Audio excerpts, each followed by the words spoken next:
श्री गणेशाय नमः। मैं आप सबको मेरी चैनल दिव्य एस्ट्रो पर हार्दिक स्वागत करता हूं। इसको आगे के वीडियो में हमने सूर्य और केतु से बनते ग्रहण योग के बारे में डिटेल में देखा। आज हम वीडियो में चंद्र और केतु से बनते ग्रहण योग पर डिटेल में समझेंगे। आप सभी को रिक्वेस्ट करता हूं कि मेरी चैनल दिव्य एस्ट्रो को सब्सक्राइब करें, लाइक करें और शेयर करें ताकि दूसरों को भी उसका लाभ मिले, और बेल आइकन को दबाने को मत भूलिए ताकि आपको मेरे हर वीडियो सही समय पर मिलते रहे। ज्योतिष शास्त्र में चंद्रमा और केतु की युति को ग्रहण योग या तो जड़त्व योग के नाम से भी जाना जाता है। यह एक ऐसी मनोवैज्ञानिक स्थिति है जो इंसान को या तो आध्यात्म के शिखर पर ले जाती है या फिर मानसिक द्वंद्व की गहराइयों में। वैदिक ज्योतिष में चंद्रमा मन, भावनाओं, स्मृति, माता, सुख और शांति और मानसिक संतुलन का कारक होता है। यह बहुत ही कोमल और संवेदनशील ग्रह है, जबकि केतु एक छाया ग्रह है। यह बिना सिर का ग्रह है जो वैराग्य, आध्यात्म, भ्रम, अलगाव मतलब डिटैचमेंट, मोक्ष, अचानक होने वाली घटनाएं और गहराई का प्रतीक है और पूर्व जन्म के कर्मों का प्रतिनिधित्व करता है। जब चंद्र और केतु की युति बनती है तो केतु चंद्रमा की शीतलता पर ग्रहण लगा देता है। व्यक्ति बहुत अधिक सोचने वाला, ओवर थिंकर हो जाता है। उसे ऐसा महसूस होता है कि कोई उसे समझ नहीं पा रहा है। तो यह व्यक्ति के मानसिक संसार में गहराई से प्रभाव डालती है। इस युति को अक्सर ग्रस्त चंद्र योग भी कहा जाता है। आइए इस रहस्यमय युति को गहराई से समझते हैं। चंद्र केतु युति के मूल प्रभाव देखें तो मन में अस्थिरता लाना, चिंता और अनिश्चितता, अकेलापन या सामाजिक दूरी की भावना, अत्यधिक कल्पनाशीलता या भ्रम, आध्यात्मिक झुकाव, ध्यान और मोक्ष की इच्छा, रिश्तों में दूरी या भावनात्मक डिस्कनेक्ट। यह युति व्यक्ति को भीतर से गहराई देती है लेकिन बाहरी दुनिया में एडजस्ट करने में चुनौती दे सकती है। 12 भाव में युति कैसा फल देखती है वो देखें। प्रथम भाव लग्न भाव में व्यक्ति में रहस्यमय और अंतर्मुखता, आत्मविश्वास में उतार चढ़ाव, मानसिक तनाव अधिक, जातक रहस्यमयी व्यक्तित्व का होता है। मानसिक उलझने और भ्रम की स्थिति रहती है। द्वितीय भाव में अगर बनती है तो वाणी में भ्रम या तो कटुता आती है, परिवार से दूरी होती है, धन संबंधी अस्थिरता होती है, धन संचय में बाधा आती है, वाणी में कड़वाहट और परिवार से वैचारिक मतभेद संभव है। तृतीय भाव में बनती है तो साहस में कमी या ओवर थिंकिंग हो सकती है। भाई बहनों में संबंध कमजोर हो सकते हैं, भाई बहनों से दूरी हो सकती है, लेकिन पराक्रम और इंट्यूजन अंतर्ज्ञान बहुत तेज होता है।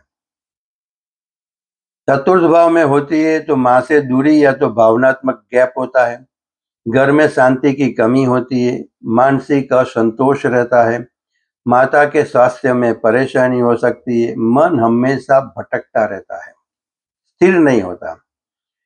पंचम भाव में अगर बनती है तो प्रेम संबंधों में उलझन, संतान सुख में देरी या तो चिंता, अत्यधिक कल्पना शक्ति, एकाग्रता की कमी, प्रेम संबंधों में विच्छेद और संतान संबंधी चिंता रहती है। षष्ठम भाव मतलब छठे भाव में अगर बनती है तो मानसिक तनाव से स्वास्थ्य समस्याएं रह सकती है, शत्रुओं से छुपे हुए संघर्ष और शत्रुओं पर विजय भी मिल सकते हैं, लेकिन गुप्त रोग या पेट की समस्याएं हो सकती है। सप्तम भाव में अगर बनती है तो वैवाहिक जीवन में दूरी या मिसअंडरस्टैंडिंग क्रिएट हो सकती है, पार्टनर के साथ भावनात्मक डिस्कनेक्ट हो सकता है, वैवाहिक जीवन में निरस्ता या जीवन साथी के साथ भावनात्मक दूरी आ सकती है। अष्टम भाव में अगर बनती है तो रहस्यमय और गूढ़ विषयों में रुचि डेवलप होती है, अचानक मानसिक उतार चढ़ाव भी आता है। यह भाव केतु के लिए अच्छा है, जातक को गुप्त विद्याओं और ज्योतिष का गहरा ज्ञान हो सकता है। नवम भाव में अगर होती है तो धर्म में और भ्रम मतलब अनकन्वेंशनल बिलीफ में ज्यादा मानते हैं, गुरु से मतभेद होते हैं, धर्म के प्रति अलग ही सोच होती है, पिता से वैचारिक मतभेद पर लंबी यात्राओं का योग बनता है। दसम भाव में अगर बनती है तो करियर में अस्थिरता आती है, व्यक्ति बार बार नौकरी या व्यवसाय बदलना चाहता है, निर्णय लेने में भ्रम होता है। एकादश भाव में बनती है तो मित्रों से दूरी और इच्छाओं में असंतुलन रहता है, आय के स्रोत अनिश्चित होते हैं, लेकिन अचानक धन लाभ के योग भी बनते हैं।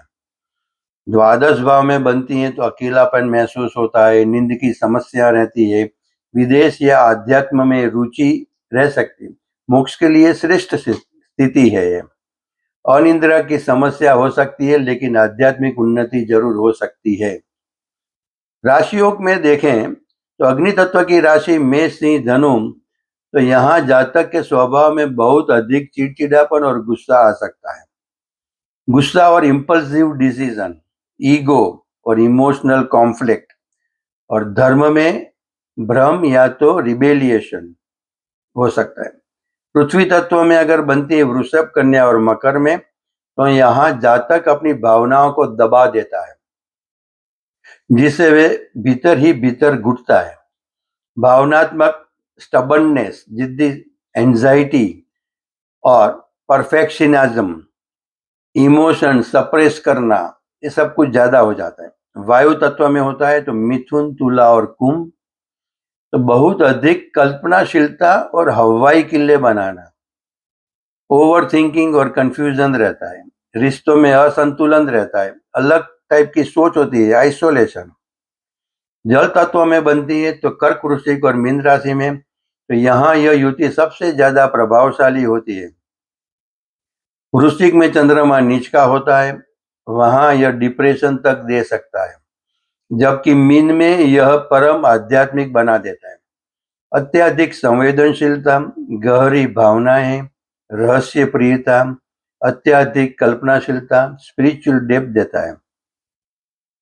अलग अलग लग्न के अनुसार प्रभाव अगर देखते हैं तो मेष, कर्क, सिंह, वृश्चिक, धनु और मीन लग्न में अगर बनती है तो इन लग्नों में चंद्रमा शुभ होता है, इसलिए यहाँ केतु का प्रभाव जातक को अंतर्मुखी बनाकर उसे दार्शनिक या शोधकर्ता, रिसर्चर बना देता है। उसमें भी स्पेसिफिकली देखते हैं तो मेष लग्न में मानसिक अस्थिरता ज्यादा रहती है, इंपल्सिव बिहेवियर होता है। कर्क लग्न में इमोशनल वल्नरेबिलिटी रहती है। सिंह लग्न में ईगो क्लैशेस होते हैं। वृश्चिक लग्न में इंटेंस इमोशंस रहते हैं। धनु लग्न में बिलीफ सिस्टम में कंफ्यूजन रहता है, और मीन लग्न में स्पिरिचुअल इंक्लिनेशन ज्यादा होता है। वृषभ, मिथुन, कन्या, तुला, मकर और कुंभ लग्न अगर देखते हैं तो इन लग्नों में चंद्रमा बहुत कारक नहीं होता, इसीलिए यहाँ केतु के साथ युति मानसिक तनाव और अज्ञात भय, फोबिया अधिक देती है। उसमें भी वृश्चिक लग्न में पारिवारिक तनाव भी दे सकती है। मिथुन लग्न में ओवर थिंकिंग और एंजाइटी देती है ज्यादा। कन्या लग्न में हेल्थ एंजाइटी होती है। तुला लग्न में रिलेशनशिप इम्बैलेंसेस होते हैं। मकर लग्न में इमोशनल दूरी होती है, और कुंभ लग्न में सोशल आइसोलेशन क्रिएट करता है। यह युति कब शुभ है और कब अशुभ फल देती है? तो यह युति मीन या धनु राशि में जब हो तो शुभ फल देती है। जब चंद्रमा मजबूत हो, शुभ दृष्टि या उच्च राशि में, केतु आध्यात्मिक भाव में 8, 9, 12 में हो, यदि गुरु की दृष्टि इस युति पर पड़ रही हो, यदि जातक आध्यात्म, योग या मेडिटेशन या स्पिरिचुअल प्रैक्टिस से जुड़ा हो, तब केतु की डिग्री चंद्रमा से कम हो और चंद्रमा उच्च का हो, ऐसे में यह युति व्यक्ति को अंतर्ज्ञान, आध्यात्मिक ज्ञान और गहरी समझ देती है। अशुभ फल तो कि चंद्रमा जब कमजोर हो या नीच राशि में हो, राहु केतु एक्सिस अशुभ भावों में हो, व्यक्ति स्ट्रेस और इमोशन को मैनेज न कर पाए, यदि शनि या मंगल की कड़ी दृष्टि पड़ रही हो, जब जातक बहुत अधिक भौतिकवादी, मटेरियलिस्टिक बनने की कोशिश करता है, चंद्रमा और केतु की डिग्री बहुत पास, जैसे कि 1-2 डिग्री का अंतर हो, तब यह युति डिप्रेशन, भ्रम, रिश्तों में दूरी और मानसिक अस्थिरता ला सकती है। चंद्र केतु की युति को शांत करने के लिए मन को साधना सबसे जरूरी है। शिव जी ने चंद्रमा को सिर पर धारण किया है। नियमित रूप से शिवलिंग पर दूध मिश्रित जल अर्पित करें। ओम नमः शिवाय का जाप करें। रोज सुबह चंद्र मंत्र का भी जाप कर सकते। ओम सोम सोमाय नमः। माता का सम्मान करें। चंद्रमा माता का कारक है। अपनी माता के चरण स्पर्श करें और उनसे चांदी की कोई वस्तु उपहार रूप में लेकर अपने पास रखें। केतु को शांत करने के लिए काले सफेद कुत्ते को रोटी या बिस्कुट खिलाएं। हाथ में चांदी का कड़ा पहने या चांदी के गिलास में पानी पिए। इससे चंद्रमा को बल मिलता है।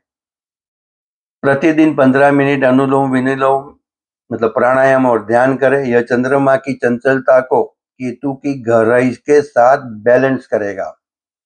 सोमवार के दिन सफेद वस्तुओं, चावल, चीनी, दूध जैसी चीजों का दान करें।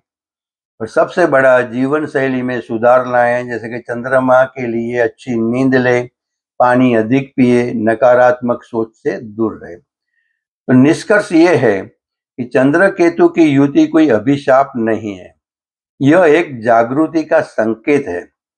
चंद्र केतु युति एक गहरी और रहस्यमयी युति है जो व्यक्ति को अंदर से बदलने की क्षमता रखती है।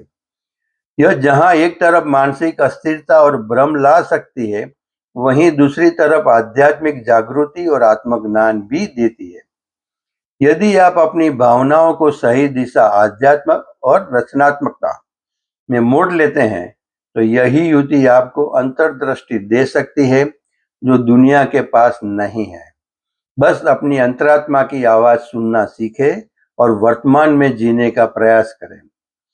सही समझ, सकारात्मक सोच और सरल उपायों के माध्यम से इस युति के नकारात्मक प्रभाव को काफी हद तक कम किया जा सकता है और इसके सकारात्मक पक्ष को मजबूत किया जा सकता है।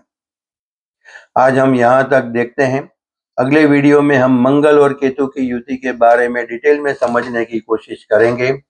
अगर किसी को मेरे साथ पर्सनल कांटेक्ट करना हो, कंसल्ट करना हो, तो मेरा व्हाट्सएप नंबर है +988866222122। आप सभी को फिर से मैं रिक्वेस्ट करता हूं कि मेरी चैनल दिव्य एस्ट्रो को सब्सक्राइब करें, लाइक करें और शेयर करें, ताकि दूसरों को भी उसका लाभ मिले, और बेल आइकन को दबाने को मत भूलें, ताकि आपको मेरे हर वीडियो सही समय पर मिलते रहें। धन्यवाद। श्री गणेशाय नमः।